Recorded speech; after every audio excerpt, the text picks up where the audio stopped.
ఉంటాడు భర్త. తర్వాత ఇంకా మన దగ్గరికి వెళ్తున్నాం అనుకోండి, మనలోంచి ఆయన తన దివ్య గుణాలని మనలో ప్రసారింపజేసి ఆయనే భోక్తగా ఉంటాడు. మనలోని శక్తి సంచారం చేసి తన గుణాలని మన ద్వారా అనుభవిస్తాడు. తన దివ్య గుణాలని మన ద్వారా అనుభవిస్తాడు భోక్త. ఇంకా మనం దగ్గరికి వెళ్ళిపోయాం అనుకోండి, మహేశ్వర, ఆయనే మహేశ్వరుడు, ఆయనే సర్వం అని మనకు తెలియజేస్తాడు. ఇవన్నీ చేస్తాడు. ఏమేంటి? ఉపద్రష్ట, హనుమంత, భర్త, భోక్త, మహేశ్వర. 5 స్టేటస్లు అన్నమాట. ఎవరికి? పరమాత్మకి. మనలో ఉన్న పరమాత్మకి ఈ డిఫరెంట్ స్టేటస్ పరమాత్మ స్టేటస్ మారుతూ ఉంటుంది. ఎందుకు స్టేటస్ మారుతోంది? మనం హృదయంలో స్వచ్ఛత వస్తుంది, మనం భగవంతుడితో కనెక్ట్ అవుతున్నాం, మనం భగవంతుడినే కోరుకుంటున్నాం. మనని బట్టి ఆయన తన పద్ధతిని మార్చుకుంటాడు. మనం తిక్క వేషాలు వేసాం, అలా సాక్షిగా ఉన్నాడు. మనం కొంచెం దగ్గరికి వచ్చాం, మనకు తెలియట్లేదు చేయాలా చేయకూడదా, మనం సత్సాంగత్యం చేసుకుంటూ కొంచెం దగ్గరికి వచ్చి ఇలా చేయొచ్చా, మనం ఎప్పుడు గురువులను ఆశ్రయించి పెద్దలను ఆశ్రయించి ఎవరైతే ఈ దిశలో మనకు కరెక్ట్ అయిన గైడెన్స్ ఇస్తారో వాళ్ళని మనం అడుగుతాం కదా, అప్పుడు ఆయన క్రియేట్ చేస్తున్నాడు. భాగవతంలో ఉద్ధవుడికి కృష్ణుడు చెప్తాడు, శరణ వేడుకున్న వెంటనే సద్గురువు ఎప్పుడూ కూడా ఆ జీవాత్మ యొక్క రెస్పాన్సిబిలిటీ తీసేసుకుంటాడు. ఈ దేహము ఒక పడవ లాంటిది అన్నమాట. ఈ దేహము ఒక పడవ లాంటిది. ఈ దేహంలో జీవుడు ఉన్నాడు. గురువు శరణలోకి వెళితే ఆ గురువు వెంటనే ఆ పడవలో ఒక నావికుల పడవని తనే నడిపేవాళ్ళ ఆ పోస్ట్ యాక్సెప్ట్ చేసేస్తాడు. ఈ లోపల భగవంతుడు ఏం చేస్తాడు? అనుకూల వాయువు అంటే ఎటు వాయువు ప్రవహిస్తే ఈ పడవ కరెక్ట్గా భగవద్ధామాన్ని చేరుకుంటుందో, ఈ జీవాత్మ భగవద్ధామాన్ని చేరుకుంటుందో అటువంటి పరిస్థితులు కలగజేస్తాడు. అనుకూల వాయువు అంటే అది. అందుకని ఇక్కడ ఏమంటున్నారు? ఉపద్రష్ట అంటే అవన్నీ స్టెప్ బై స్టెప్ ఆయన ఇంటర్నల్గా చేయిస్తాడు మంచిగా. అందుకని ఉపద్రష్ట, హనుమంత, భర్త, భోక్త, మహేశ్వర, ఇవన్నీ భగవంతుడి యొక్క స్టేటస్. మనలో ఉన్న క్షేత్రజ్ఞుడు ఇద్దరున్నారు కదా, రెండో క్షేత్రజ్ఞుడు ఉన్నాడు కదా. ఒక క్షేత్రజ్ఞుడు జీవుడు, ఇంకో క్షేత్రజ్ఞుడు పరమాత్మ. ఈ జీవుడు అనే క్షేత్రజ్ఞుడు ఏం చేస్తున్నాడు? ప్రకృతితో సంబంధం పెట్టుకుని ప్రకృతి గుణాల సంగదోషం వల్ల ప్రకృతిలో ఉన్న సుఖ దుఃఖాలు, ప్రకృతితో సంబంధం పెట్టుకోవడం వల్ల సుఖ దుఃఖాలు అనుభవిస్తూ రకరకాల యోనిలోకి వెళ్ళిపోతున్నాడు. సదసద్యోనిషు జన్మసు. పరమాత్మ హృదయంలో ఉంటూ ఆ ప్రకృతి వల్ల వచ్చిన ఫలితాన్ని అనుభవించకుండా మనలో ముందు సాక్షిగా ఉండి, తర్వాత హనుమంతలా ఉండి, తర్వాత భర్తగా ఉండి, తర్వాత భోక్త అయ్యి మహేశ్వరుని నేనే అని చూపిస్తాడు. ఆయన భుంజించేది ఏంటి? ఆయన కూడా ఒక భోక్త అయ్యాడుగా ఇప్పుడు. కానీ ఎటువంటి భోక్త? ఈ ప్రకృతి గుణాలు భోగించాడు. ప్రకృతి గుణాలు ఆయన అనుభవించాడు, ఆయన దివ్య గుణాలను ఆయన అనుభవిస్తాడు. అంటే ఆ దివ్య గుణాల సంచరణ మనలో చేసి మన ద్వారా ఆయన లీలాస్వాదన చేస్తాడు. అందుకనే భగవంతుడు ఉద్ధవుడితో అంటాడు, నాకు భక్తుడు అంటే ప్రియుడు, నేను భక్తుడు వెనకాలే వెళ్తూ ఉంటాను అంటాడు. నేను ఎప్పుడు భక్తుడు వెనకాల వెళ్తూ ఉంటాను, భక్తులంటే నాకు అంత ప్రియుడు. యేవం వేత్తి పురుషం ప్రకృతిం చ గుణైః సహ సర్వథా వర్తమానోపి న స భూయోభిజాయతే. ఏవం వేత్తి పురుషం, ఏ పురుషుడైతే అంటే ఏ జీవాత్మ అయితే ఈ పురుషుణ్ణి ప్రకృతిని, ఇద్దరు పురుషులు ఉన్నారుగా, ఇద్దరిని చ అక్కడ చ అన్నారు. అందుకే ఏవం వేత్తి పురుషం ప్రకృతిం చ గుణై సహ అంటే ఈ ప్రకృతి యొక్క గుణాలతో సహా అందులో ప్రవేశిస్తున్న జీవుడు, ఆ జీవుడు వెనకాలన్న ఆ పరమాత్మ, చాలా ముఖ్యమైన పాయింట్ ఇక్కడ మనం అబ్జర్వ్ చేయవలసింది ఏంటి? పరమాత్మేతి చాప్యుక్త దేహేస్మిన్ పురుష పర. దేహేస్మిన్ పురుష పర అంటే ఈ దేహములోనే పురుష పర, వేరే పురుషుడు. పర వేరు, ఇందాక చెప్పుకున్న పురుషుడు కాదు. ఇందాక పురుషుడు ఎవరు? ఏ పురుషుడు? ప్రకృతిలో దూరిపోతున్న పురుషుడు. ప్రకృతిలో దూరిపోయి గుణసంగం గుణాల వల్ల సంగదోషం వల్ల సుఖదుఖాలు అనుభవించే పురుషుడు కంటే వేరుగా భిన్నంగా, పురుష పర అంటే భిన్నంగా వేరుగా, ఆ పురుషుడు కంటే వేరుగా ఉన్నాడు పరమాత్మ. ఎక్కడ? దేహేస్మిన్, ఈ దేహంలోనే. ఈ దేహంలోనే ఉన్నాడని ఎన్నిసార్లు వస్తుందో ఇక ముందు ముందు ముందు లెక్క పెట్టుకుందాం మనం, ఎన్నిసార్లు వస్తుందో. పరమాత్మేతి చాప్యుక్త దేహేస్మిన్ పురుష పర. ఈ దేహములో ఆ పురుషుడు కంటే, అంటే ఏ పురుషుడైతే ప్రకృతిలో ఇరుక్కుపోతున్నాడో ఆ పురుషుడు కంటే వేరేగా పరమాత్మ ఉన్నాడు. యయేవం వేత్తి పురుషం ప్రకృతిం చ గుణైః సహ సర్వథా వర్తమానోపి న స భూయోభిజాయతే. ఎవరైతే ఈ విధంగా ప్రకృతిని, ఆ ఇద్దరు క్షేత్రజ్ఞులని సంపూర్ణంగా తెలుసుకుంటారో వాళ్ళు సర్వథా వర్తమానోపి న స భూయోభిజాయతే, వాళ్ళు ఎప్పుడూ వర్తమానంలోనే ఉంటారు అని ఒక అర్థం తీసుకోవచ్చు.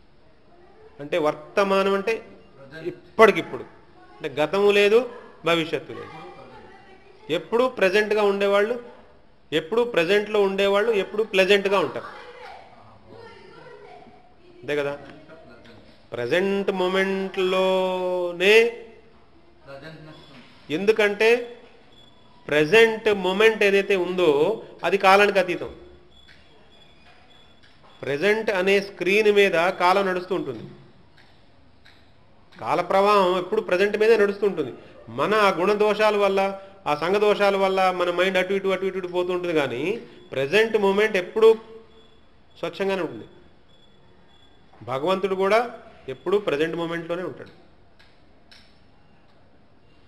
భగవంతుడు గతంలో ఉన్నాడా లేదా, భవిష్యత్తులో ఉంటాడా లేదా, ఇప్పుడు కూడా ఉన్నాడు, ఇక్కడే ఉన్నాడు. కానీ మనకు కనపడట్లేదు.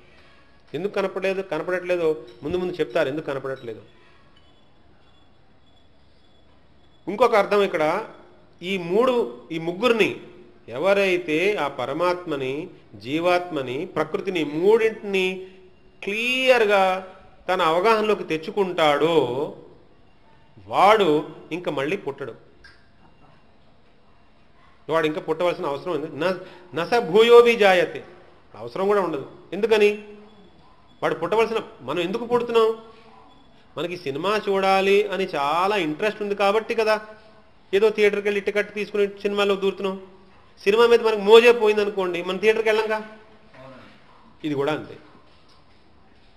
విభిన్న యోనుల్లో మనం ఎందుకు ప్రవేశిస్తున్నాం, ఇన్ని లోకాల్లో ఎందుకు తిరుగుతున్నాం?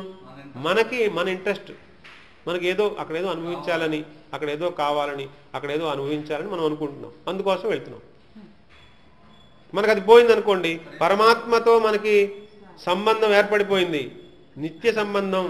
నేను భగవంతుడు దాసుణ్ణి, భగవంతుణ్ణి కీర్తించుకోవడం వల్ల వచ్చిన ఆనందం నాకు చాలు, నాకు ఇంకేం అక్కర్లేదు అనుకున్నాడు అనుకోండి, అప్పుడు ఏమవుతుంది? అప్పుడు ఇంకట వెళ్ళు. అందుకని ఇక్కడ ఏమంటున్నారు? నస భూయోభి జాయతే, అతను మళ్ళీ పుట్టడు, ఏ లోకాల్లోకి వెళ్ళవలసిన అవసరం ఉండదు. డైరెక్ట్గా అతను ఎక్కడికి వెళ్ళిపోతాడు? భగవద్ధామానికి వెళ్తాడు. ఎలా వెళ్తాడు? ధ్యానేనాత్మని పశ్యంతి కేచిదాత్మానమాత్మనా అన్యే సాంఖ్యేన యోగేన కర్మయోగేన చాపరే. ధ్యానేనాత్మని పశ్యంతి, ధ్యానము ద్వారా పశ్యంతి చూస్తారు, ఆత్మని ఆత్మలో, కేచిదాత్మన ఆత్మన హృదయములో భగవంతుడు ఉన్నాడు, బృందావన లీలలన్నీ హృదయంలో జరుగుతున్నాయి అనే విషయాన్ని భక్తుడు ధ్యాన స్థితిలో తెలుసుకుంటాడు, చూస్తాడు. అదేనా ఎవరి వల్ల? ఆయన కృప వల్ల. ఎందుకని? ఇక్కడ చెప్పాడు కదా, మహేశ్వర, నేనే మహేశ్వరుని అయిపోతాను. మహేశ్వరుడు ఆయన అయిపోయాడు. మనలో ఆయన మహేశ్వరుడిలా విజృంభించాడు అనుకోండి, ఇంకా మన మాయా బంధనాలన్నీ పోయి ఉంటాయి ఇప్పటికి. అప్పుడు ఆయన లీలలన్నీ మనలో మనం చూడవచ్చు. బర్హాపీడం నటవరపు కర్ణయో కర్ణికారం. నెమలి పించం పెట్టుకుని చేతిలో వేణు, ఆ వేణు రంధ్రాల్లో అధరసుధ అంటే ఊపిరితో వాయిస్తున్నాడు.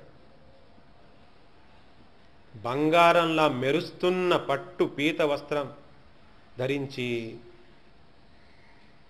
వైజయంతించమాల, వైజయంతిమాల, మెడలో వైజయంతిమాల, బృందావనంలో ప్రవేశిస్తూ ఉన్నాడు. ఆయన వెనకాల, ఆయన చుట్టూ గోపబాలకులు ఆయన యొక్క కీర్తిని పాటగా పాడుతూ ఉన్నారు. నెమలి పింఛం మస్తకంపై, తలపై నెమలి పింఛం, చేతిలో వేణు, పీతాంబర వస్త్రం, చుట్టూ గోపబాలకులు పాడుతూ పాడుతూ భగవంతుడి యొక్క కీర్తనలు పాడుకుంటూ అందరూ బృందావనంలో ప్రవేశిస్తూ ఉన్నారు.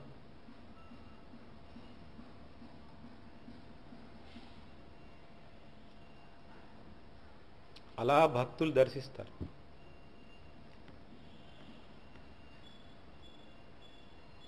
ఆ బృందావనం మన హృదయంలోనే ఉంది. ధ్యానేనాత్మని పశ్యంతి కేచిదాత్మానమాత్మనా అన్యే సాంఖ్యేన యోగేన కర్మయోగేన చాపరే. మరి ఇంకా కొందరు సాంఖ్యయోగం ద్వారా, సాంఖ్యయోగం అంటే సమ్యక్ జ్ఞానం, పరిపూర్ణమైన జ్ఞానము ద్వారా, అలాగే కర్మయోగేన నిష్కామ కర్మయోగము ద్వారా, జ్ఞానము ద్వారా, కర్మము ద్వారా, నిష్కామ కర్మయోగము ద్వారా భగవంతుణ్ణి చేరుకోవడానికి ప్రయత్నిస్తూ ఉంటారు. మరి భక్తులు చూస్తూ ఉంటారు. ధ్యానేన ఆత్మని పశ్యంతి అన్నారు. వాళ్ళు చూస్తూ ఉంటారు. వాళ్ళు ఎప్పుడూ ఆ భగవంతుడి లీలల్ని చూస్తూ ఉంటారు. నిష్కామ కర్మయోగి ప్రయత్నిస్తూ ఉన్నాడు. జ్ఞానం, పరిపూర్ణ జ్ఞానం వచ్చేస్తే, నిజంగా పరిపూర్ణ జ్ఞానం వచ్చేస్తే భగవంతుని ప్రేమించకుండా తట్టుకోలేడు. జ్ఞానంతో పాటు ఇంకా ఏదో సూక్ష్మమైన అహంకారం మిగిలితేనే మనం ఇంకా ఒక జ్ఞానిలా ఉంటాం తప్పితే అసలు జ్ఞాని అన్నవాడు భక్తుడు కాకుండా ఉండలేడు. భక్తుడు ఇంకా అవ్వట్లేదంటే ఆయనకి అసలు భగవంతుడే సర్వం, భగవంతుడు ఒక్కడే మన ప్రేమకి సరైన వాడు అని తెలుసుకోలేదన్నమాట ఇంకాను. అందుకే ఇంకా ఆ థాట్ లెవెల్లో ఉన్నారు, థింకింగ్ ప్రాసెస్లో ఉన్నారు. థాట్ కాదు, థాట్ ప్రాసెస్లో ఉండడం కాదు, సీయింగ్ ప్రాసెస్లో ఉండాలి. చూసే ప్రాసెస్లో చూస్తున్నారు. పశ్యంతి అంటే చూడడం, చూస్తూ ఉన్నారు. ఎక్కడ చూస్తున్నారు? హృదయంలో చూస్తున్నారు. భగవంతుడి యొక్క లీలని చూస్తున్నారు. ఎలా చూడగలుగుతున్నారు? ఆ చూస్తున్న స్థితిలో ఈ దేహము, ఈ ఇంద్రియాలు, ఈ మనసు, ఈ బుద్ధి, ఈ మాయ ఏం లేవు. భగవంతుడు శక్తి సంచారం చేయడం వల్ల హృదయంలో ఆ లీల స్ఫురిస్తోంది. ఆ లీల స్ఫురిస్తున్నప్పుడు ఆ లీలతో తాదాత్మ్యం పెట్టుకుంటున్నాడు, ఆ లీల ఆస్వాదన చేస్తున్నాడు.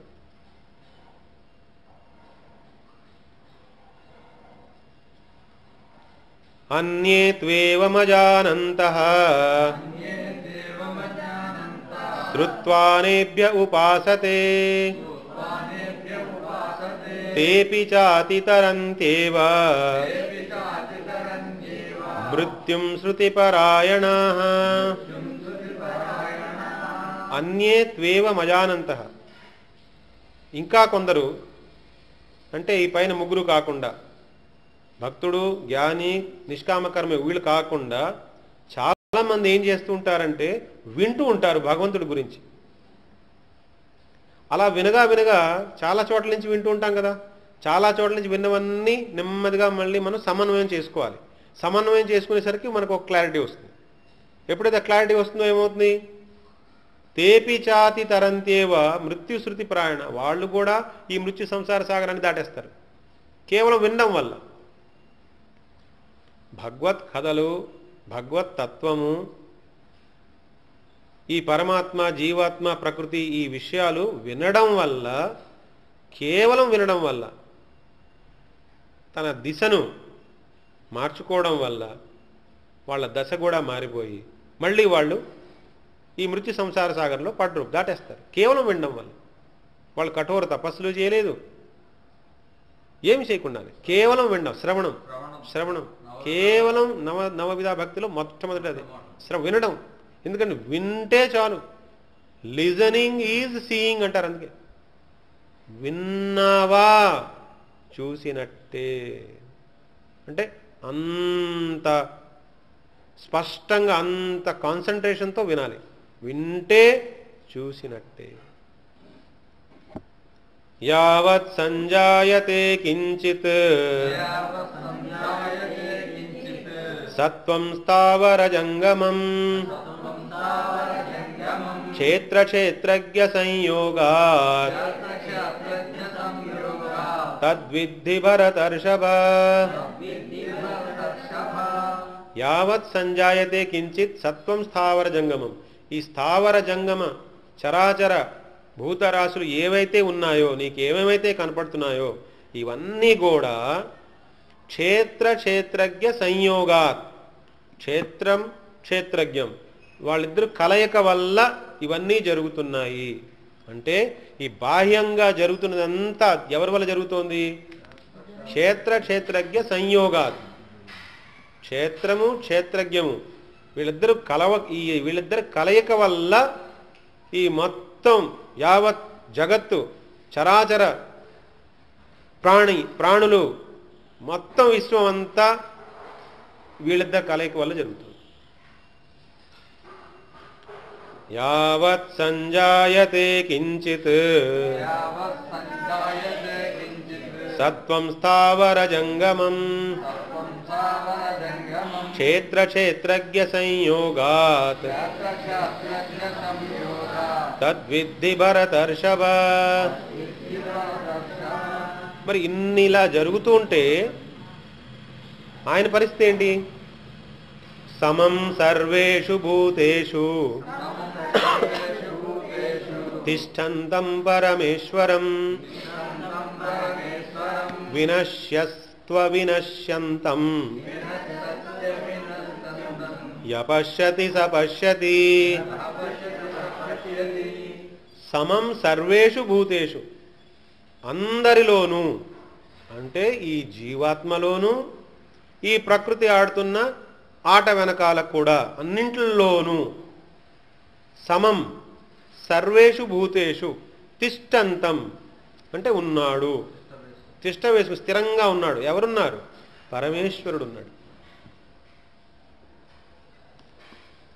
సినిమా వెనకాల మనం సినిమా చూస్తున్నాం, ఏదో హీరోయిన్ ఉంది, హీరో ఉన్నాడు, హీరోయిన్ ఉంది, విలన్ ఉన్నాడు, ఏవేవో జరిగిపోతున్నాయి. కానీ ఆ సినిమా వెనకాల ఏముంది? తెల్లని తెర ఉందా లేదా? ఆ సినిమా ఎవరి మీద నడుస్తోంది? తెర మీద నడుస్తోంది. తెరకేం అవ్వట్లే.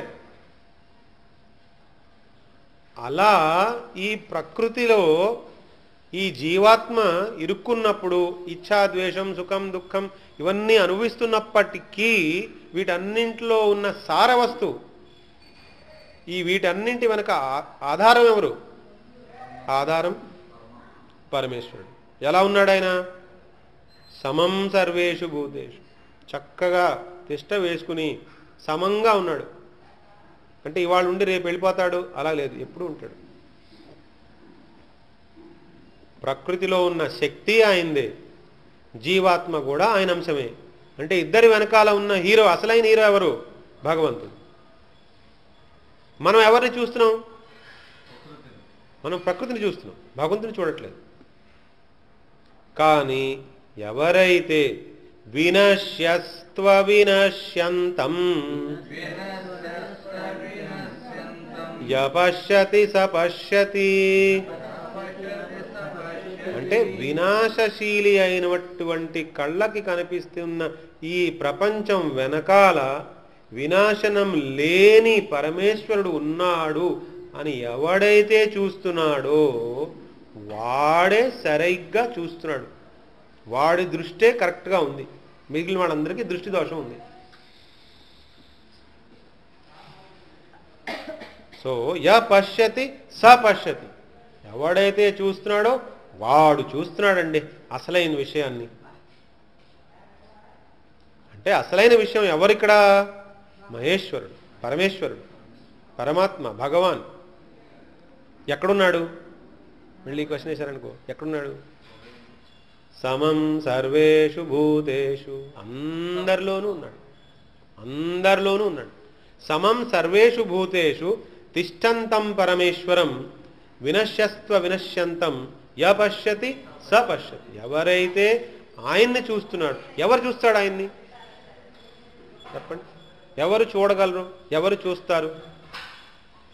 ఇక్కడ చెప్పారు కదా, ఎవరైతే ఈ జీవాత్మ, పరమాత్మ, ప్రకృతి ఈ మూడింటి యొక్క జ్ఞానాన్ని పూర్తిగా అర్థం చేసుకున్నాడో, చేసుకుని మాయతో సంబంధం పెట్టుకోవడం వల్ల, ప్రకృతితో సంబంధం పెట్టుకోవడం వల్ల సుఖాలు దుఃఖాలు వస్తూ ఉంటాయి, పోతూ ఉంటాయి అని తెలుసుకుని ఇక అటు వద్దు, అటు మన రూట్ అది కాదు, మన రూట్ భగవంతుడి వైపుకి వెళ్ళాలి అని ఎవరైతే తెలుసుకున్నాడో వాడి దృష్టిలో ఎప్పుడూ భగవంతుడే ఉంటాడు.